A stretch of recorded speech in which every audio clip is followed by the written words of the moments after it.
Hey everyone, Chat Cemetery is back. I am your host, Deanna Chapman, and I am joined today by Becky Rice to talk about the Indian film No Smoking, which is, I believe, the first Indian film that adapts a Stephen King story, which it adapts Quitters, Inc. from one of his collections that I cannot recall the name of right now. But Becky, how are you doing? I'm good. How are you? Very tired, apparently, and unable to speak.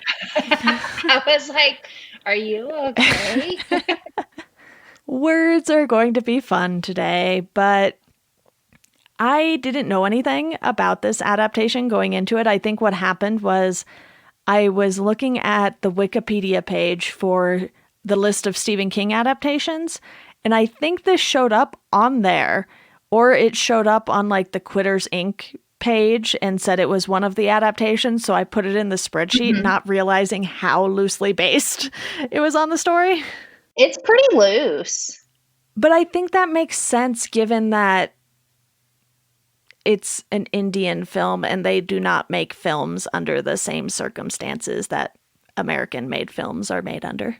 True, but we also do some very loose adaptations here as well. True. So, not anything super weird. I didn't put those on the spreadsheet, though. You guys, so how long ago, because I know that you're doing everything in order of it releasing. So I'm curious, how long ago in the podcast was 1978? When did you talk about Night Shift? Because that's the collection that this is from. Well, Night Shift was the fourth King book, so I want to say within the first 10 episodes. So very early. So 2 years ago? Okay, yeah. So, hi, everybody. We are going back to the beginning of the pod. Yeah, and this story has actually come up one other time too because it was also adapted in Cat's Eye. Mm-hmm. Yeah. So I feel like most people who said, Deanna, I would love to come on your podcast, I feel like they were closely associated with a film or a novel. Like it's always been a favorite of theirs, or they really loved that director, or just, some type of connection. Right. And when I said, yeah, sure, I would love to come on and talk about the 2007 Bollywood smash hit, No Smoking, I feel like my approach to it was more like, oh, like I haven't seen this before. Like this will be totally new. This will be like a fun thing. And I didn't realize until I was kind of watching it that it was associated with that, with Cat's Eye, which I did watch. And that's an anthology. So it has like multiples, but one of those is Quitters, Inc., which, like we just said, is a Night Shift, and is what loosely inspired this film. So I thought I was coming into it like completely fresh because I'd never heard of it. But I was not completely fresh. But I guess I kind of was, because it's a very loose adaptation. It basically takes the concept and runs wild with it. Yes. Which is totally fine. And obviously, I'm going to speak for both of us here. I don't think we really recognized anyone in this film. Oh, absolutely not. All I know is that John Abraham was like some sort of model or something. So it seems like he was sort of the big name. Who is that? He's the main guy, Kay. Okay, gotcha. But looking at the Wikipedia page for this movie and everything, it totally bombed. And I think it's because it's not the kind of film that is typically released in Indian cinema. And, absolutely it had a budget of $3.2 million, which here there have been many Stephen King movies made on a similar budget, but it only made $420,000 at the box office. And that's not good at all. No, I don't think I realized that it had flopped that much. So a thing that you and I talked about was that when we went into this, the Letterboxd reviews were not great, but pretty good. And I was very disappointed in the film that I watched, given the Letterboxd reviews that I read. And it sounds like audiences who saw this film when it actually released felt very similarly to you and I. Right. And I don't know if when it was released in theaters, anyone knew it was a Stephen King adaptation because there's no credit in the opening credits, or I don't even think at the end credits. It's just like this thing that was loosely based on a Stephen King story, clearly, very clearly, actually, and they just didn't put that in there. Yeah. So when you start watching it, it starts very much like, there's that little PSA at the Mm-hmm. beginning that says, I don't remember what the number is. I think I took a screenshot of it. Yeah, it says 1,000 people stop smoking every day by dying. Smoking kills. And I was like, hell yeah, smoking is bad.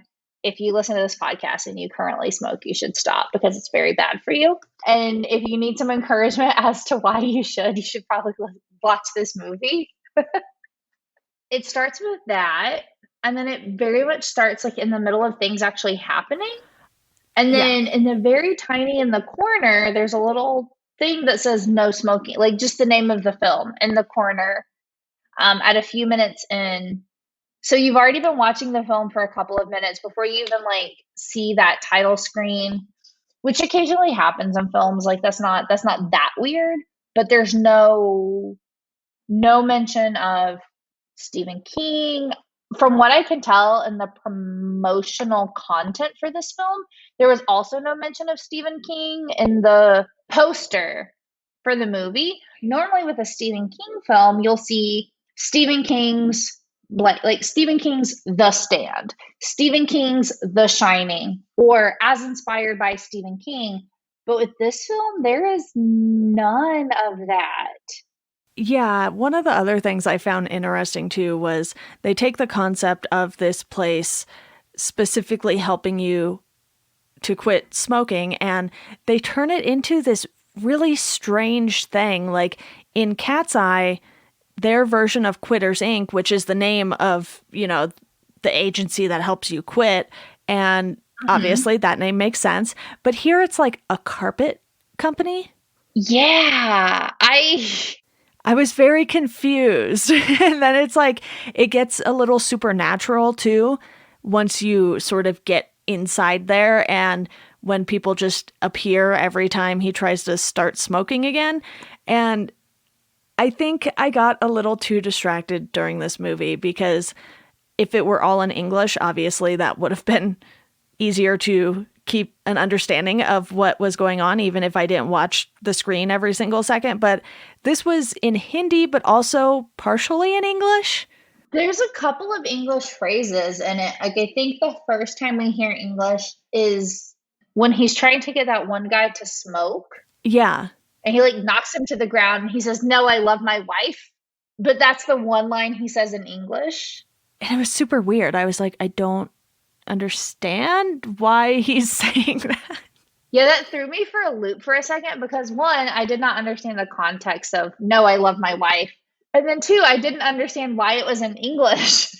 Yeah. And then you also have Anjali, who goes by Annie, and she was like on the toilet talking in English. And I was just like, Oh wait, yeah. what? You watched this what, a week ago maybe? I watched this today, and I've already kind of forgotten some of it because it was very hard to pay attention to. I think I watched it last night. For anyone listening, we're recording this on New Year's Eve. Oh I yeah, did not watch it hi. last night. I watched it 2 nights ago. Okay. And I watched it today, and am I celebrating the new year with a couple of adult beverages? Maybe.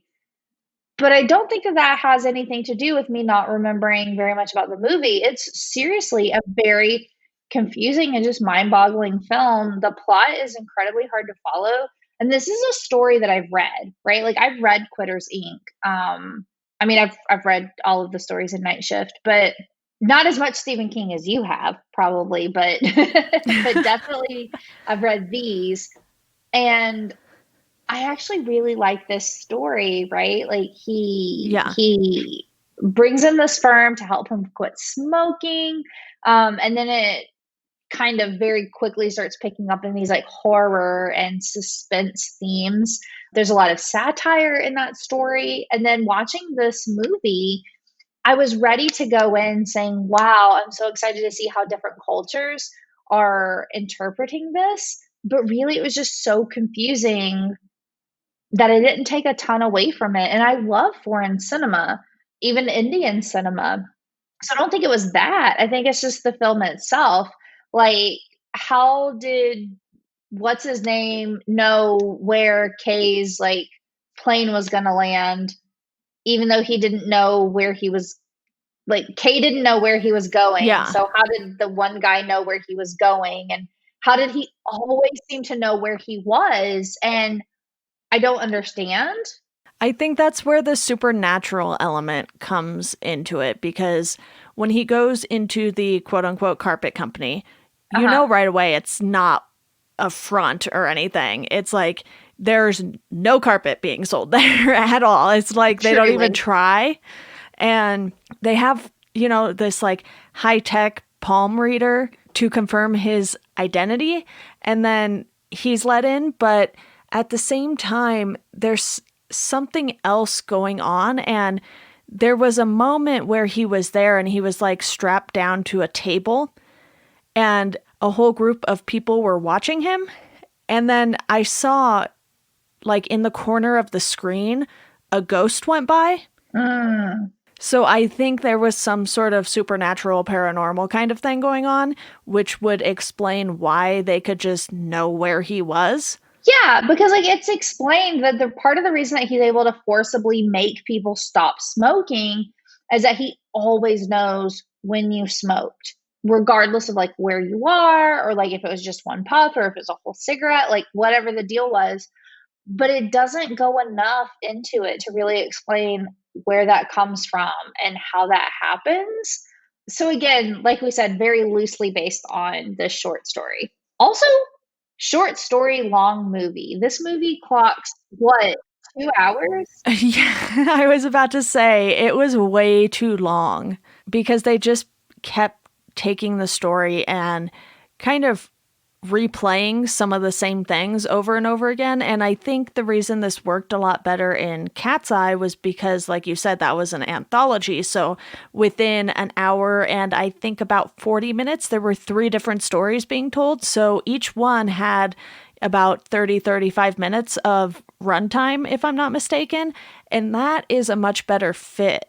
There's what, three movies in that? So yeah, each one doesn't take up that much space. And in Quitters Inc., it makes much more sense, right? Because like you have the main character and he's advised by his friend to like join this group to help kick his habit. So very similar to the way that we talk about like AA or NA, except for smoking. And then the catch is that this clinic has this 100% success rate. And he has these like horrors that just like fill his mind every time he's like thinking about cigarettes, much less having one. And it's very clear, it's very understandable. You might not know the answer to this, but is that the first film in Cat's Eye? I don't think so. Oh, okay. I can't remember the order that they're in, like at all, but I do remember watching it, and I know that that would have been 1980, mid 80s. Yeah, Cat's Eye came out in 1985. It actually might have been the first story, actually. I am mistaken on that. So it was Quitters Inc., The Ledge, and General. Okay. Yeah. I just feel like that one, it does a much better job of explaining who is this who is this guy? Why can this organization guarantee 100% success rate? Yeah. Whereas no smoking needs you to suspend belief a little bit because it doesn't do very much explaining. And one of the things that I personally have always really enjoyed about Stephen King, and a thing that I think is a huge disconnect between reading Stephen King and watching Stephen King, is that in his novels he tends to really give you a lot of backstory and explain where something comes from and why somebody's able to do something, or how a haunting started happening, or how a event started happening. And I feel like not just with No Smoking, but with every Stephen King adaptation, the why and the how tend to get very overlooked because it gets hung up in the supernatural piece of it and just kind of like loses the explanation.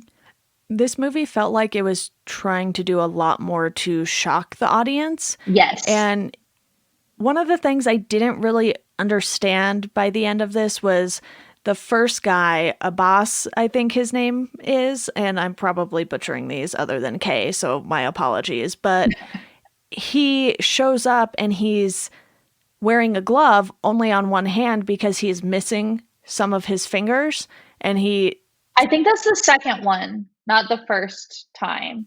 okay, I think the first time the person is kept in like the chamber with all of the smoke. Do you remember what I'm talking about?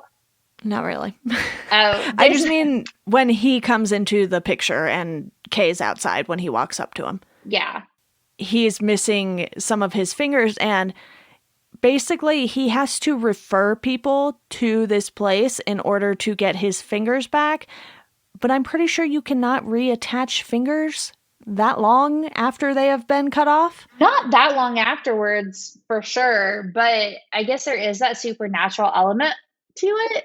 But this is a supernatural MLM. Yeah. This is some pyramid scheme bullshit. like oh, we can get you your fingers back if you refer X number of people back into the organization.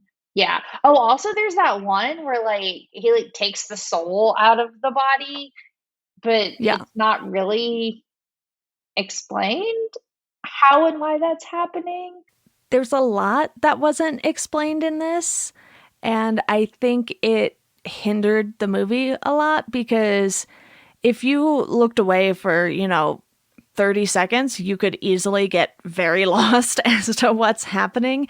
And obviously, I'm not saying that you should not have to pay attention when you're watching a movie, so that is on me. But I felt like you couldn't even piece the story together when you were paying attention. Yeah, like I paid very close attention to this because you had already kind of warned me like, hey, like I kind of looked away for 2 seconds and I got very lost. And I did Yeah, read in some of the reviews that like, hey, this is kind of a disjointed story. So I wanted to make sure that I gave it my full attention. And just so often so much did not make sense like at all, like even from like very early on in the film when he goes outside and he's like, and the guy's like, you have to smoke this cigarette. Like very aggressively, like trying to like, it didn't make sense why he was even trying to do that, um much less anything else. Like I get it, right? Like he's a chain smoker, he's a narcissist. His wife is like, I need you to property. stop smoking. Oh yeah, yeah, that too. That too is very problematic. But she leaves him, right? Well, then there were two of her. Yeah. And I was getting very confused because there was like the her at the office, and he didn't want anyone to know that they were together. And then he thought they weren't together because it's like they were kind of giving us two timelines. Yeah, and then that didn't really make sense either. So a thing I thought was interesting was that I did read that the director said that the reason that he thought that this film failed was because it was too ahead of its time. And that a lot of that had to do with the fact that it was dark and it was unusual. And that a lot of the film has to do with like surrealism and horror and dark humor, which are not typically found in Bollywood cinema. And while I do agree with that, It was still confusing. I don't think that that was it. I love non-conventional film. I love what, many people tend to refer to as like pretentious cinema. No, that like that wasn't it. The issue was not that it's super artsy. The issue is just that like it's very disjointed and very hard to follow. I will say that I my favorite thing about this was just simply seeing how much, because right, like this isn't The Shining, this is not The Green Mile, Right. this isn't a remake of one of those. This is a like an adaptation of a fairly unknown king story. And so to me, like I said earlier, I went into it thinking, wow, this is so great to see what a foreign film director has to really pull from this king story. And I was excited to be like, oh wow, like this really has staying power and this really, it's a very interesting story, I think, personally. Mm-hmm. And I was excited to see how that like played out in Indian cinema because again, I am a connoisseur of film. And I've been watching not this year but last year, like a lot of cinema from India. And so I was excited to see like what that spin on this would be. And it just doesn't really land. And I was kind of hoping that the bad letterboxd reviews were just simply because people weren't getting it because they weren't paying attention because it's Bollywood. I don't think that's it. I think it's just bad screenplay. I think the direction is very good and the Yeah, way that it's same. filmed is incredible, but the screenplay itself, I think, is lacking and a little disappointed in that. But I would definitely say that, I don't know, if you're listening to this episode and you have not seen the anthology Cat's Eye, you should check it out. I rented it for my library. I want to say last year is when I watched those films, Okay. and I liked all of those adaptations. I think The Ledge is my favorite one. I think The General is a new story, if I'm not mistaken, or it's just not a king story. I'm trying to remember that one. That's the one with Drew Barrymore. Yeah, because she's like, please don't do this. And then she keeps putting the cat out, like in the evenings. And then there's a Yeah. troll that, like, kind of. Oh my god, the troll. Oh, that's so good. Yeah, I highly recommend Cat's Eye as well. And I think I went into this one very curious as to what a foreign adaptation would look like you did. And it's kind of the reason I just ended up keeping it on the list, aside from not wanting to shuffle my entire schedule up a week. Because as soon Can as you I read imagine? that it was loosely based, I was like, oh, okay, I think this is going to be a little different than what I'm expecting because I kind of took off most of the things that were loosely based on adaptations. Like there's this TV show called Haven, and one single episode in it is very, very loosely based on the Colorado Kid. And I was like, well, I'm not going to watch 5 seasons of a TV show for that one little tiny thing. Yeah, that's way too much if it's super loose like that. But Yeah. This at least took the same concept, and I think it was heading in the right direction, but because of how convoluted the story ended up getting, it just didn't hit the way I was hoping it would. And I don't want to say this is like the worst King adaptation I've seen because it's not. It was okay.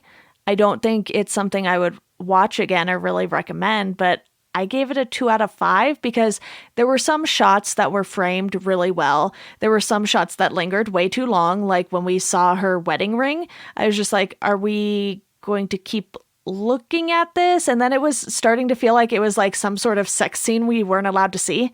yeah, I was a little confused. yeah, there's a lot of things that are like standing in for something else. Yeah. Like, it's like, do I really need this? Or Because that shot lingered a very long time. very long. And I remember being like, is this pertinent? I'm trying to think of like other things that felt like very heavy or like on the nose. The hearing aids, the usage of hearing aids, right? Like every single person Hmm. associated with like this program, right? Like has a hearing aid. And it's because constantly people around them are asking them to stop smoking and they just like can't hear them. Like, right? Like they're ignoring them. Oh, see, I thought it was because Oh, there was an incident that would happen that would cause them to lose their hearing because we see Kay in his car and then there's like an explosion and his entire windshield blows up and then he gets the hearing aids. but I think that that's why those incidences happen is Right. because to force them to have some type of hearing loss because in their prior lives they're just choosing to not hear these like pleas to them like the wife, That right? makes Like she's sense. constantly like please stop smoking to the point that she eventually has to like leave him. So I said that like I've seen this multiple times. I don't know why I said that. I read that as very like, oh, this is a thing because it's symbolizing their inability to like hear what people are asking them to do when they're asking them to quit. Because I don't remember that being a part of Quitters Inc., the story. No. I think that's unique to this film. And then Kay, when Kay loses his fingers, they're like the fingers, your index and your middle finger, which I don't know how other people smoke, but those are typically the fingers that one uses to smoke cigarettes. I noticed the symbolism in this film a lot more than I was able to follow the actual story. Yeah, I mean, I'm not upset that I watched this, but I can't really recommend it still because it was way too long. It was over 2 hours. I think it was like 2 hours and 7 minutes or something. And It's barely over 2 hours, but it is over that. And for a short story, that's a bit much. In fact, it's hard to even tell, like, is this real or is this a dream? Does he actually lose his fingers? Is this symbolism for what might happen? And there's no way to really know. And I think that there's some films that do that whole no. I think what I was about to say was the opposite of that. But just kind of not knowing. Nothing in this movie is concrete. it repeats itself quite a bit. It's very repetitive. Like, it very much wants to make sure that you understand what it's trying to say. I feel like that's something that's not common with Indian cinema, right? Like, this movie does that thing of like, did you get it? Did you understand? Are you too dumb? Did you get it? And Indian cinema typically doesn't do that, even though it's very long. This is very short for an Indian film, Okay. but way more repetitive. Like, I don't know if you watch a lot of like Bollywood No. movies. They're by reputation very long.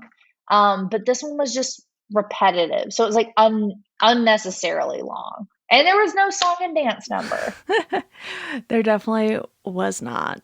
But Becky, do you have anything else you want to say to wrap this one up? What did you end up giving it? I have not logged it yet, but I'm probably going to give it 2 stars, 1.5 stars.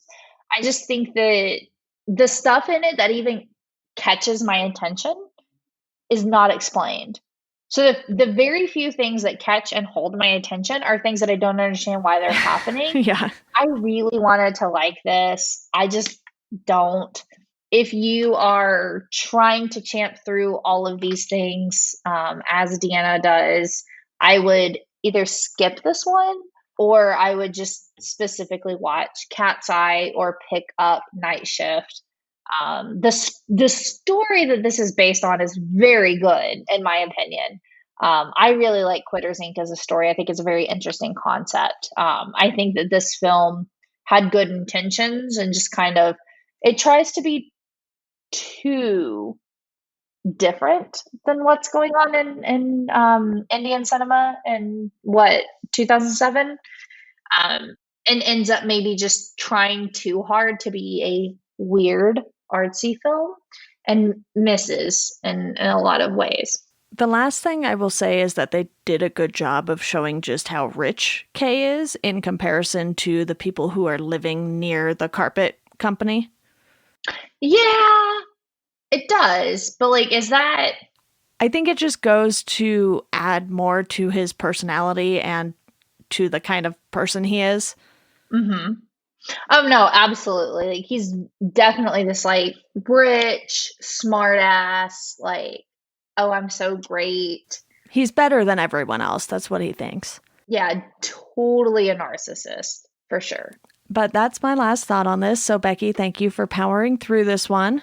I know it was a long movie for a short chat. It was very long. It was a short story, long film. Yep, exactly. All right, that does it for this episode of Chat Sematary. You can support the podcast on Patreon for $1 a month. You'll get a thank you on the show. For $2 a month, I will send you a Chat Sematary sticker. And if you want to follow us on social media, you can do so at Chat Sematary on Twitter, Instagram, and Facebook. You could also rate and review the show. That's a huge help. And as always, thank you for listening, and we hope you enjoy the rest of your day.